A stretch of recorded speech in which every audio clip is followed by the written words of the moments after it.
Hello and welcome to another episode of Talking Politics on the Hindu's YouTube channel. This is a show where we navigate the stories behind the headlines in domestic politics. I'm Nistula Heppar, political editor of The Hindu and your guide, so to speak, through this show. Now, this week, the winter session of Parliament came to an end in an atmosphere of acrimony and protest. The distance between the Treasury and the opposition benches wider than ever, and with FIRs and allegations of pushing and shoving a new law in parliamentary behaviour. The session had many pain points, from the no confidence motion notice from the opposition against Vice President and Chairperson of the Rajya Sabha, Mr. Dr.B.R Ambedkar, to the protests on the DOJ's indictment of the Adani Group in the United States, to Sambhal violence, etc., and the scatter within the opposition as well on various issues, including Adani and the EVMs. But the inadvertently polarizing issue remained the Constitution of India and Constitution framer Dr. Bhimrao Ambedkar. This episode of Talking Politics is about why Ambedkar and the Constitution he framed remains the fulcrum of Indian politics.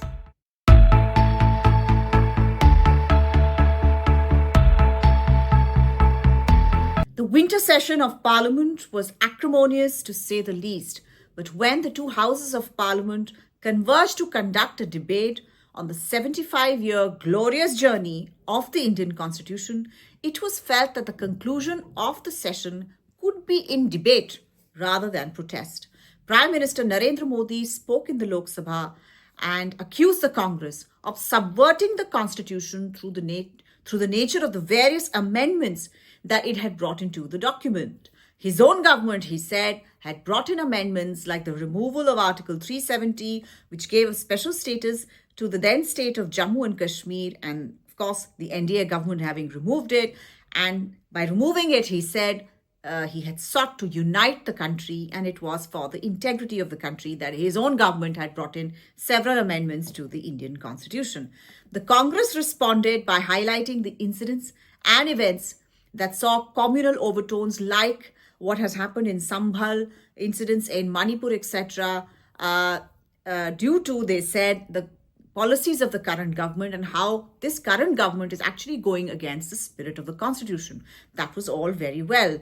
And I think that in the Lok Sabha, at least, everybody got a chance to speak, and the debate went off peacefully, as debates are meant to do in Parliament. It was in the Rajya Sabha, however, that things took a turn for the worse when certain remarks by Home Minister Amit Shah during his speech in the Rajya Sabha in response to the debate on the glorious journey of the Indian Constitution for the last 75 years were alleged by the opposition as being insulting to Dr. Ambedkar. Now, during his speech, it's an 11-second spot, Mr. Shah said that taking Ambedkar's name had become a fashion, that if the opposition had taken God's name, that often something good might have come out of it. He, of course, went on to speak about how his own party had upheld the dignity of Dr. Ambedkar, and also created a lot of memorials and other things to make sure that his legacy remained alive, and accused the opposition Congress, like Prime Minister Narendra Modi did, of having subverted the Constitution. But this 11-second splice of his speech, that was taken as an insult to Dr. Ambedkar by the opposition, who mounted protests. Mr. Shah said that his remarks, and he addressed a press conference, in fact, to say this on the very day that the protests had been launched. He said that his remarks had been twisted and distorted, and the opposition was just trying to recover ground after it was proven by successive speakers from the BJP how the opposition had subverted the vision of Dr. Ambedkar. Now, all of this has happened in the past week. Now, why is Dr. Ambedkar, and this begs the question of why Dr. Ambedkar, India's first law minister, constitution framer and Dalit leader, become a fulcrum of contemporary politics? That he is an icon for Dalit politics is known, and attempts to appropriate his legacy, therefore, are par for the course in domestic politics. This is the first reason. Now, historically speaking, both the right wing and the Congress have reasons to not have their relations with Dr. Ambedkar while he was alive probed too deeply. If Congress candidates defeated him in successive Lok Sabha polls in the 1950s and even during the Constituent Assembly elections, then his resignation from Nehru's cabinet in 1951 was due to the differences with the Hindu right wing on the Hindu Code Bill. What was the resonance in 2024, however? Now, for years, the BJP has trodden the path of trying to wean away SC and ST votes from opposition parties, a vital project of a consolidated Hindu vote away from what was just an upper caste rump that was not electorally significant. So if your support base is just the upper caste of Hindu society, that's hardly going to give you the numbers to form a government at the center, not even with the coalition partners. Forget about on your own. So it was always not just an ideological project in terms of a united and unfragmented Hindu society that the Sangh Parivar was striving for. It was also electorally important for the BJP to appeal to the SC and ST sections of society and to bring them over on side electorally. The RSS's project, which was ideologically orientated in the 1980s, which it began in the 1980s, of Samajik Samarasta, which is social harmony, was also aimed at this end. There's been a slogan from the RSS for a long time that in a village there should be in terms of drawing water, one well and one temple for worship, which means that you have to break down the barriers of untouchability which still dog Hindu society, and that's the way to unite Hindu society.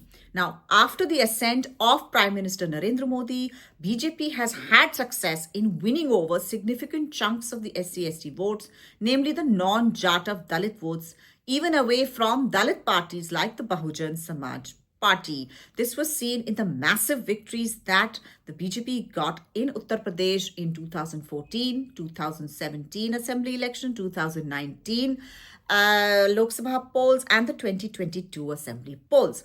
Now, in the 2024 Lok Sabha polls, however, BJP ended up with a below expectation 240 seats across the country. This is 32 seats below the simple majority mark in Parliament. It formed a coalition government and largely blamed the opposition's campaign of Samvidhan Khatre mein hai, or that the constitution was in danger. Now, the campaign flowed from frequent assertions by BJP leaders themselves that this time around they wanted to go 400 par or get more than 400 Lok Sabha seats for radical changes to be made in the way that the country is run. This was interpreted by the opposition as meaning that the BJP wanted more than 400 seats to amend the constitution so radically that it would also end reservations for marginalized community. This was a real fear, and this was a big issue in the Lok Sabha polls. And you can see the results in UP as well, where you saw a substantial chunk of Dalit votes shifting to Old Bete Noir Samajwadi Party from the BSP, because BSP was seen to be hand in glove with the BJP. They said, no, if you want to defeat the BJP, you have to go to the opposition, the ones who are really providing an opposition. And therefore, there was a shift in that vote. It's very clear to see now, of course, post-poll. But in the subsequent assembly polls in Maharashtra and Haryana, however, the BJP was able to counter this narrative. Firstly, since the danger of radical change under a coalition government no longer existed, but also by deployment of the RSS to negate the campaign. Now, RSS in Haryana and in Maharashtra has done lakhs of small drawing room meetings of about 5 to 10 people, where a lot of things that cannot be said in terms of a public rally or a public statement was discussed, all sorts of anxieties quietened down. Then you had this big campaign, and if you go back to episodes of Talking Politics, I have talked about it. The big campaign by Parliamentary Affairs Minister Kiren Rijiju, himself a Buddhist, to talk to the Buddhist Mahar community, Dalit Mahar community in Maharashtra to quieten anxieties and fears there. So all of this had happened. Now, the results of the assembly polls in Haryana and in Maharashtra encouraged the BJP to hope that they had put to bed the Samvidhan Badal Denge narrative of the opposition. Never mind that the opposition leaders still carried around pocket-sized versions of the constitution with them. The opposition's attack on Amit Shah over his speech, however, according to the BJP, threatens to reopen that Pandora's box, a raw nerve which was pinched again. For the opposition, it is an opportunity to once again emphasize their fairly successful narrative, especially in UP, on the BJP's alleged designs on reservation. The tug of war, however, also revealed a new low for the way that the parliament has been conducted within the complex and without. The Indian Constitution, the basis of our unity, a repository of progressive values and protection of rights, cannot be at the center of such an ugly fight or the cause of more polarization. For the health of Indian politics, there is a need for tempers to cool down and a rediscovery of the ability to sit across the table and talk, for conflicts not to reach police stations and hospitals. Dr. Ambedkar would have certainly wanted it to be so. Now, this is the penultimate episode of the year before the year ends. It's not a very hopeful episode, but for the last episode of the year, we will try and be a bit more cheery and project into 2025. Do join me then. But for this week, this is all I have for you. Thank you so much for watching.